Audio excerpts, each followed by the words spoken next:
Assalamualaikum Pak Ustadz, bagaimana sepengetahuan Pak Ustadz tentang masalah Cilegon ini, tentang industri, bagaimana latar belakang sepengetahuan Pak Ustadz? Baik, Waalaikumsalam warahmatullahi wabarakatuh. Sepengetahuan saya, jadi Cilegon ini salah satu wilayah negara kita yang kebetulan posisinya itu berdekatan atau berbatasan dengan Selat Sunda atau laut Selat Sunda ya. Ini kebetulan juga posisinya itu berdampingan atau perbatasan antara dua samudra dan dua benua ya. Nah, ini posisi strategis ini sangat dibutuhkan oleh negara-negara maju, oleh negara-negara superpower. Nah, ini yang salah satu yang melatar belakangi Cilegon kenapa kemudian menjadi daerah sasaran industri ya. Yang kedua, bahwa hal tersebut tidak terlepas daripada pengaruh perang Pasifik atau perang dunia kedua. Nah, ini juga sangat aneh. Kenapa perangnya itu di Laut Pasifik di sana itu antara negara-negara Amerika dan negara-negara Eropa pada waktu itu, tapi kok terjadi juga sampai peristiwa itu di wilayah Selat Sunda. Ini bagi kita ya, bagi saya pribadi merupakan hal yang aneh ini. Aneh, tapi faktanya itu terjadi. Nah, peristiwa ini terjadi pada tanggal 28 Februari sampai tanggal 2 Maret. Memang tidak lama perangnya, tapi pengaruhnya ini sangat mendunia ya.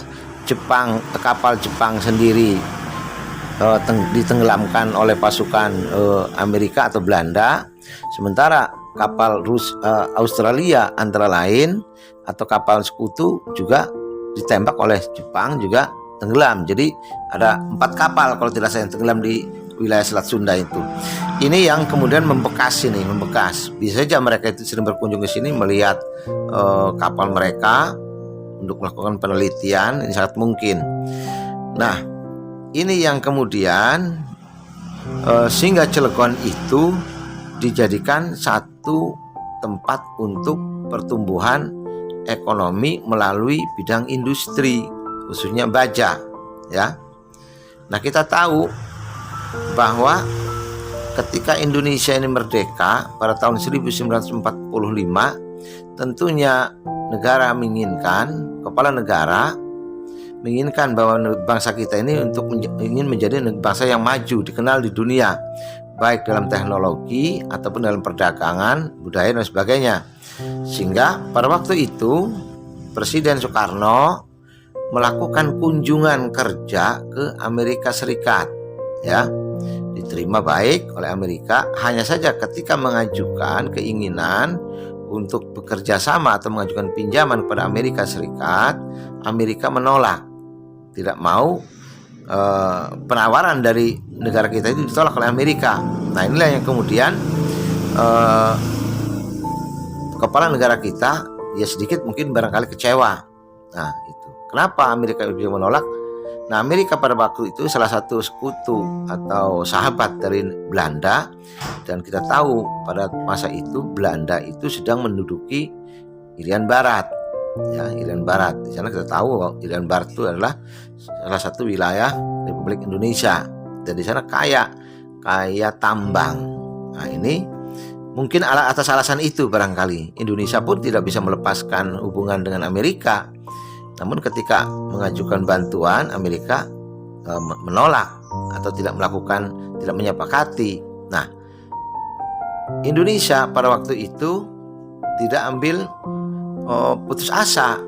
Tapi pada bulan berikutnya, pada bulan September kalau tidak salah, Indonesia melakukan kunjungan ke Rusia. Presiden kita itu Presiden Soekarno yang pertama dengan timnya ya, didampingi oleh beberapa ahli dari negara kita. Nah, kedatangan di Rusia ini atau Uni Soviet ini diterima dengan baik, dan pengajuannya itu diterima sehingga kemudian karena diterima menjadi negara sahabat lah tentunya dengan Rusia. Nah, inilah yang kemudian atas kerjasama kesepakatan itu Rusia atau Uni Soviet dengan beberapa negara yang bersekutu dengan dia membantu apa yang diinginkan oleh negara kita, khususnya dalam bidang ekonomi dan bidang teknik. Nah, hubungan ini terus berlanjut sampai kemudian Indonesia mengajukan untuk dibangunkan pabrik baja. Pabrik baja. Nah, sejak saat itulah Cilegon ini dijadikan kawasan industri, tepatnya pada tanggal 20 Mei tahun 1962, pembangunan pertama itu. Nah, ini disebut dengan Trikora itu. Nah, ya, kita tahu bahwa ideologi negara Rusia atau negara Uni Soviet dan beberapa sekutunya itu adalah ideologi negaranya itu bentuknya bentuk negara sosialis itu. Nah, sementara Amerika adalah negara federal, ya, federal. Ini yang terjadi dualisme. Amerika menginginkan Indonesia menjadi sahabatnya, Rusia juga menginginkan menjadi sahabatnya. Ini terus terjadi, ya. Nah, inilah yang kemudian percokolan ini barangkali sampai hari ini terjadi itu. Kepentingan untuk menanamkan kepercayaan ke Indonesia itu, khususnya di Cilegon ini.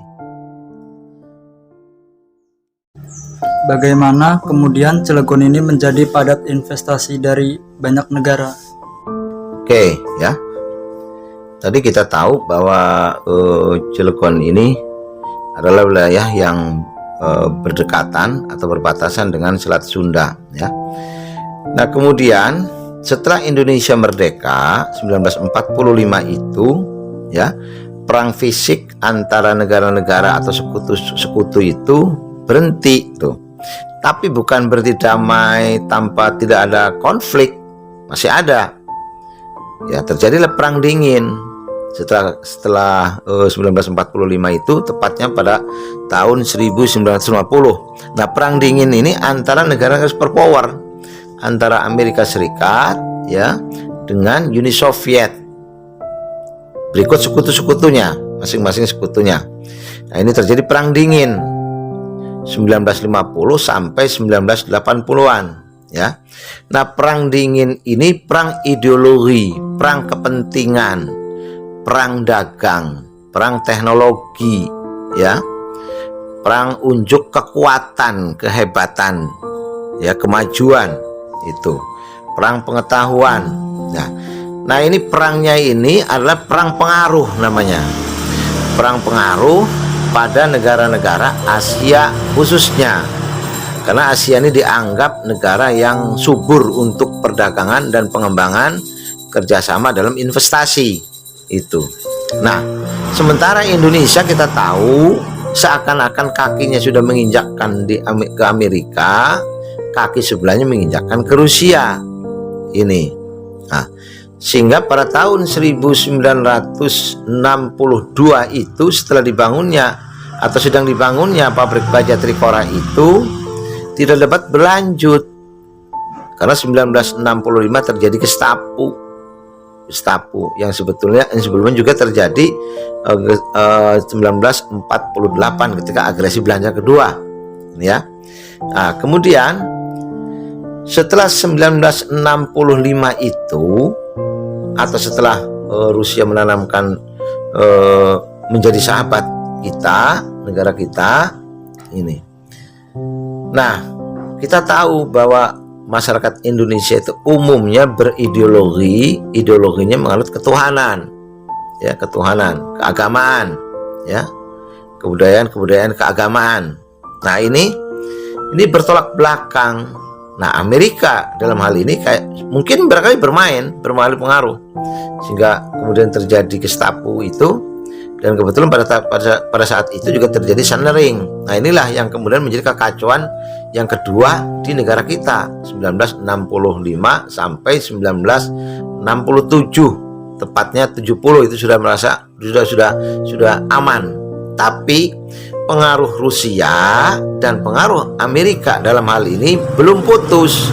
Kedua-duanya masih menanamkan pengaruh ke negara kita karena kepentingan perdagangan dan investasi itu.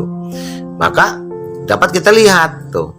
Setelah tahun 70 sampai hari ini, investasi itu bukan hanya datang dari negara-negara sekutu atau sahabat-sahabat Rusia, tapi juga dari Amerika juga berdatangan di sini. Berdatangan. Karena kita seakan-akan kalau dalam bahasa agama itu kiblatain, kiblatnya dua, tidak satu. Tapi kalau kiblatnya satu ke Rusia umpamanya, mungkin akan berbeda. Akan berbeda ke depannya itu. Nah, Cina masuk sekarang ini juga akibat tadi ada hubungan dengan Rusia itu. Nah, sementara sekarang ini Cina dengan Amerika sedang terjadi pertempuran dagang, perang teknologi dan dagang. Ini pengaruhnya pada negara kita, sehingga negara kita ini seperti kebingungan kemana kiblatnya. Itu. Kalau mengajukan pinjaman bantuan, apakah ke Amerika atau ke Cina atau ke Rusia? Seakan-akan begitu, ya. Bagaimana harapan ke depannya Pak Ustadz? Ya, kita berharap begini, Cilegon khususnya mempunyai sikap yang tegas. Pemerintahan Cilegon, wali kota yang baru ini dengan jajarannya mempunyai sikap yang tegas tentang masalah pertumbuhan atau investasi yang sudah tumbuh banyak di sini. Kita harus berani membatasi demi untuk memelihara dan menjaga stabilitas, bukannya stabilitas ekonomi saja, tapi stabilitas keamanan dan kenyamanan. Ini yang harus dibangun, ini harus dibangun komunikasi antara pemerintah daerah dengan jajarannya, baik dengan eksekutif ataupun legislatif, eksekutif dengan yudikatif, dan juga dengan tokoh-tokoh masyarakat atau para ahli ini, untuk membentengi agar pertumbuhan yang sudah ada di Cilegon ini dapat berjalan dengan baik, dapat bermanfaat bagi pemerintah kota Cilegon, bagi masyarakat Cilegon, warga Cilegon yang sekarang sedang menghadapi permasalahan untuk pengakuan terhadap keberadaan industri itu, bahwa sekarang kita ini sudah menjadi kawasan industri, bukan lagi menjadi kawasan atau area wilayah pertanian dan perikanan. Walaupun kita masih butuh itu, tapi kita harus tahu batas-batasnya. Kita harus memahami, harus saling mendukung. Nah, ini jadi harapan kita bahwa pemerintah daerah dalam hal ini harus mempunyai sikap tegas, harus mampu mengeluarkan peraturan daerah atau perwa, peraturan wali kota yang mendukung keberadaan industri, tetapi industri didukung pula untuk melakukan pembinaan pada generasi muda, terutama usia produktif, baik dalam dunia pendidikan atau dunia kepelatihan kerja, keahlian. Itu harus dilakukan itu untuk mencapai tujuan itu, ya. Memang kalau dilihat dari segi investasi yang masuk ke sini itu dari berbagai macam negara dengan kepentingan yang berbeda. Ada yang kepentingan politik, ada kepentingan dagang, ada kepentingan ideologi, ya, campur baur kepentingan. Inilah harus mengambil sikap yang tegas bahwa Cilegon sebagai yang subur investasi sudah cukup dan harus mengembangkan investasi atau industri atau pabrik yang ada. Bagaimana supaya kerjasama itu terbangun dengan pemerintah daerah, terbangun juga dengan masyarakat atau penduduk warga Cilegon. Maka inilah PMAG selalu mensosialisasikan tentang Cilegon betul-betul rumah kita. Ini harapan kita itu. Bagaimana kita dapat hidup nyaman, sejahtera di kampung kita sendiri, dapat memajukan kampung kita sendiri, mengembangkan yang ada potensi di wilayah, di kampung atau di rumah kita Cilegon ini. Itu harapan kami, harapan PMAG, khususnya masyarakat Cilegon umumnya, ya. Baik, terima kasih Pak Ustadz atas uraiannya. Semoga dapat bermanfaat bagi kami sebagai generasi muda.